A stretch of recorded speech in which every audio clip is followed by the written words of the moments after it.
अस्सलाम वालेकुम, मैं हूं इरफान समूर। दोस्तों, ये जो बड़े बड़े सहाफी, बड़े बड़े दानिश्वर आज खबरें दे रहे हैं कि शहबाज शरीफ साहब की छुट्टी होने जा रही है, इस हुकूमत का खात्मा होने जा रहा है, ये आपके भाई ने ये खबर आपको इलेक्शन के फौरन बाद दे दी थी। जब शहबाज शरीफ साहब वजीर आजम बने थे, तब मैंने कहा था कि ज्यादा से ज्यादा 1 साल नहीं तो 2 साल, इससे ज्यादा यह सिस्टम नहीं चलेगा। और बिल्कुल वैसा ही हुआ है। 6 महीने का उनको एक बोनस मिल गया ईरान और अमेरिका की जंग की वजह से, वरना इससे कहीं पहले, आज से 6 महीने पहले यह सिस्टम कोलैप्स कर जाता। लेकिन अब इसका दी एंड आन पहुंचा है, जी का जाना ठहर गया है। इसकी पूरी डिटेल बताऊंगा, एक एक चीज बताऊंगा। खबर यह भी है कि इमरान खान साहब को अभी से अडाला जेल से निकाल लिया गया है।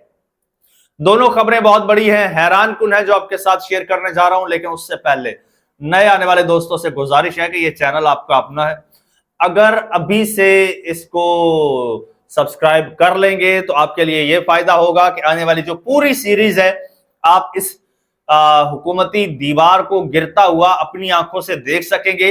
पूरी सीरीज चलेगी, लम्हा ब लम्हा आपको बताता रहूंगा, दिखाता रहूंगा इस सिस्टम को गिरते हुए। क्योंकि आपके भाई ने आज से 2.5 साल पहले यह प्रिडिक्ट कर दिया था कि यह सिस्टम नहीं चलेगा। उसकी वजूहात मैं आपको बता देता हूं। लेकिन चूंकि हम किसी माफिया का हिस्सा नहीं है, हम अशराफिया नहीं है, और जो इस सेटअप का हिस्सा सहाफी हैं, हम उनमें से नहीं है, इसलिए हमें खबर देते हुए जरा एहतियात करना पड़ता है। आज ये खबरें दे रहे हैं तो आज ढोल पीट रहे हैं, वरना ये खबर हम बहुत पहले दे चुके हैं। जो मेरे रेगुलर व्यूअर्स हैं वो जानते होंगे कि एक से ज्यादा बार मैं ये खबर दे चुका हूं, क्योंकि और उस वक्त मैंने ये खबर दी जब हर कोई कह रहा था कि जी शहबाज शरीफ साहब तो कहीं जा ही नहीं सकते, और पूरी दुनिया में शहबाज शरीफ साहब से फर्माबरदार तो कोई बंदा है ही नहीं। इवन शहबाज शरीफ साहब के एक करीब तरीन सहाफी ने यहां तक कह दिया कि एस्टेब्लिशमेंट ने शहबाज शरीफ साहब से कहा कि यह सिस्टम नहीं चल रहा, अब टेक्नोक्रेट सिस्टम लाना चाहिए या ला रहे हैं। तो शहबाज साहब ने फौरन कहा कि जी आप टेक्नोक्रेट्स की मुझे लिस्ट दे दें, मैं उनको काबीना में शामिल कर लेता हूं, मिनिस्टर्स बना देता हूं, ये पहले वाले हटा देता हूं। यानी इस हद तक वो यस मैन है, इस हद तक फर्माबरदार हैं।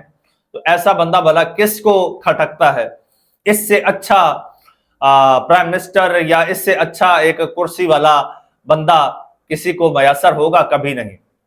उस वक्त मैंने कहा था कि नहीं, ये कंपनी नहीं चलेगी।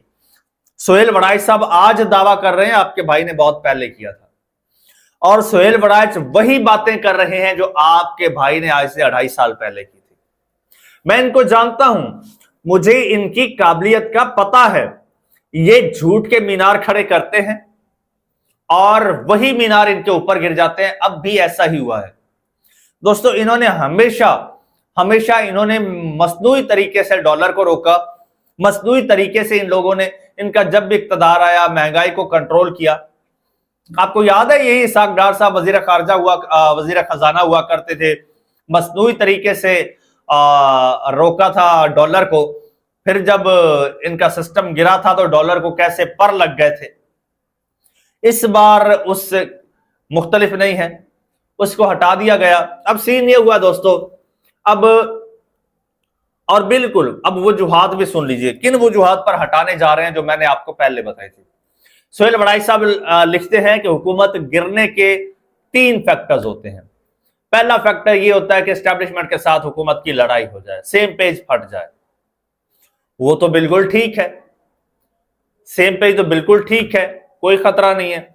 दूसरा फैक्टर होता है अदलिया के साथ फड्डा पड़ जाए, अदलिया की वजह से हुकूमत गिर जाए। तो अदलिया भी इस वक्त बिल्कुल ओके है, अदलिया से भी कोई खतरा नहीं है, एस्टेब्लिशमेंट के साथ भी यस है।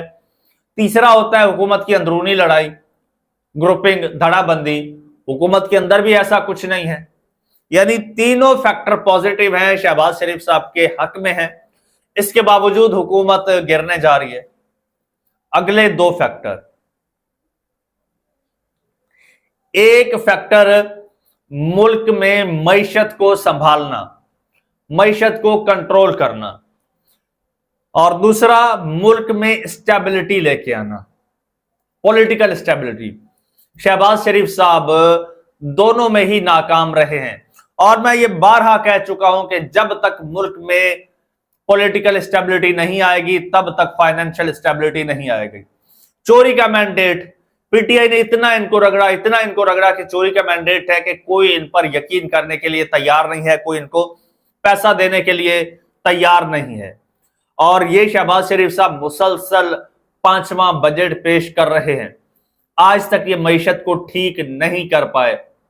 कई कई बार इनको आईएमएफ के दर पे जाना पड़ता है, आईएमएफ का प्रोग्राम इनको लेना पड़ता है, और इनकी आमदनी 98 खर्चा रुपया है।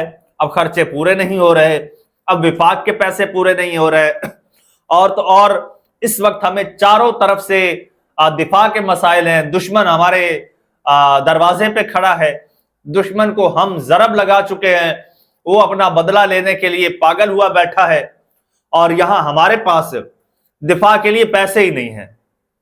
हमें सूबों से पैसे लेने पड़ रहे हैं, उधर से पैसे पकड़ने पड़ रहे हैं। ये हुकूमत इस काबिल नहीं है कि ये बजट सरप्लस में कर देती, ये इस काबिल नहीं है कि 4 पैसे कमा लेती, मईशत ठीक कर लेती। 5 साल इनको हो गए, 5 साल। इससे बढ़ के क्या होगा, इससे बढ़ के क्या होगा? क्योंकि ये पीडीएम शीडीएम, ये वो, ये निगरान शिगरान, ये सारा इन्हीं का सिस्टम है। 5 साल हो चले हैं, 5वां बजट है, और हालत देख लीजिए।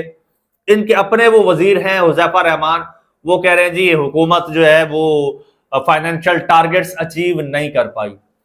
दोस्तों, इन 2 बातों को मद्देनजर रखते हुए, और फिर शहबाज शरीफ साहब को देखा गया, यार एक तो चलो ना पॉलिटिकल स्टेबिलिटी ला पाए हैं, ना फाइनेंशियल स्टेबिलिटी, ना ही मुखालफिन को कंट्रोल कर पाए हैं, ना ही मुक्तदरा का बोझ उठा पाए हैं, और ना ही अपना बोझ उठा पा रहे हैं। दोस्तों, मरियम सरकार के साथ तो उन्होंने कर लिया है। उन्होंने कहा बीबी आपके बड़े खर्चे हैं ना, बड़े आपके अल्ले तलल्ले हैं ना, आधा पैसा इधर रखो, आधा पैसा इधर रखो, इधर ज्यादा जरूरी है। ये आपका मेकअप और ये वो जो लाहौर को ये पोचियां शोचियां मार रही है ना, इससे जरा बाहर निकलिए। दुनिया और भी बहुत बड़ी है, और भी बड़े काम हैं, गम और भी हैं जमाने में इसके सिवा। तो अब जनाब ये सूरत हाल भी है। तो इन सारी चीजों को मद्देनजर रखते हुए अब ये फैसला हुआ है, और ये मैं अब क्या कहूंगा, मैं तो बहुत पहले कह चुका हूं। अब सुहेल वड़ाइच साहब, इसके अलावा पूरे मीडिया पर ट्रांसमिशन चल रही हैं कि जुलाई में, जून में बजट पास होगा, जुलाई में हुकूमत का बोरिया बिस्तर गोल कर दिया जाएगा, और ऐसे में इमरान खान का चांस भी बनता नजर आ रहा है। वो इस तरह कि रात गए इमरान खान साहब को गुज़श्ता रात अडियाला जेल से निकाला गया, कहां ले गए, किससे मुलाकात करवाई, ये एक मुअम्मा है। आने वाले वक्त में शायद ये भी हल हो जाए। लेकिन एक बात है, पाकिस्तान तहरीक इंसाफ, इमरान खान की फैमिली और इन लोगों का इत्मीनान देखकर लगता है कि गल हो गई है, गल बन गई है, इन्हां दी गल भी हो गई है। जिस तरह से नून लीग वालों की गल हो गई थी, इनकी गल भी लगता है हो गई है, इसलिए इतना इत्मीनान में है। इनको भी कहीं ना कहीं से इशारा मिल गया है कि ये सिस्टम जा रहा है, आने वाले सिस्टम में यकीनन आपका भी कोई हिस्सा हो सकता है। दोस्तों, बहरहाल जी का जाना ठहर चुका है, ये बहुत पहले हो जाना था, लेकिन इनका एक गुड लक ये था कि ट्रंप आ गया। ट्रंप आया तो जंग छिड़ गई, और जंग इनके लिए सूदमंद फायदा हुई। इन्होंने अवाम पर लेवीज, टैक्सेस, ये वो लगाकर थोड़ा पैसा भी निकाल लिया, और 4 दिन इक्तदार भी ज्यादा करके देख लिया, इक्तदार के भी मजे ले लिए। अब ये कंपनी नहीं चलेगी, इसका पार्ट 2 होशियार खबरदार ये सुहेल अफरीदी या सुहेल वड़ाइच साहब ने शाया कर दिया है, जिसके बाद एक भौचाल आ गया है। दोस्तों, मजीद जो भी अपडेट होगी देखते हैं ये ऊंट किस करवट बैठता है, आपके साथ मैं बर वक्त शेयर करूंगा। उसके लिए जरूरी है कि आप इस चैनल को सब्सक्राइब कर लीजिए, बेल आइकन पर क्लिक कर दीजिए, और मुझे इजाजत दीजिए। अल्लाह हाफिज।